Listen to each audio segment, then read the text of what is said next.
Welcome to the Daily Plunge.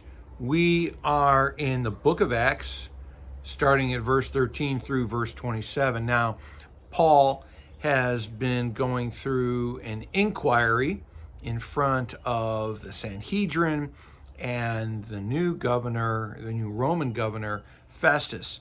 After a few days, King Agrippa shows up with his wife.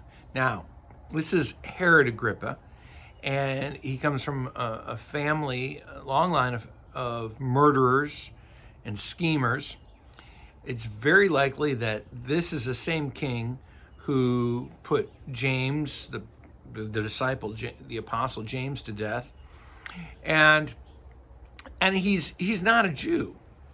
He's Jewish background, he's Semitic, but he is not a believer, even though Paul will speak to him as if he might be.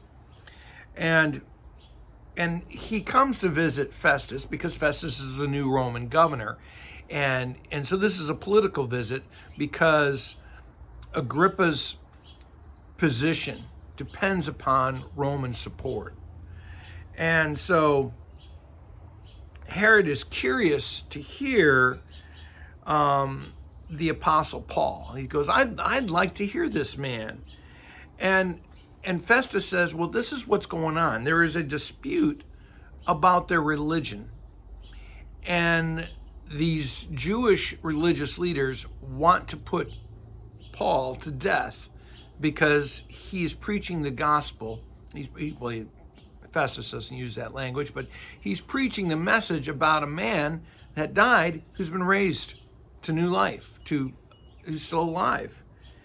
And they say that he deserves death for preaching new life. And so he says, I need to send it. He wants to go to Caesar, and I don't know what to write in my investigation, so maybe you could help me. Here's the thing I think about. More Christians die today for the faith in the risen Christ than at any time in human history. More Christians are dying. And why? Why would we put anyone to death for their religious beliefs, whether they're Christian, Muslim, Hindu, whatever? But it's mainly Christians. By far, it's Christians that are put to death. Why? Why is the preaching of the crucified and risen Jesus Christ so dangerous to this world? This world is governed by the prince of it, the devil. And the risen Christ breaks the bondage of sin. And it frees people.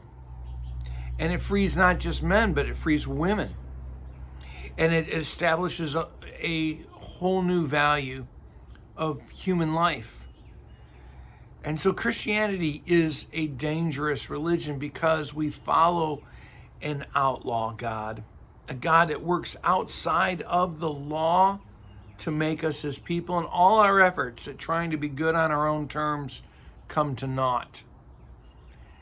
And so again, the question is, why does belief in the resurrection deserve death? Do you believe in the resurrected Jesus Christ? Because it will transform your life. Thanks, my friends. Have a blessed day.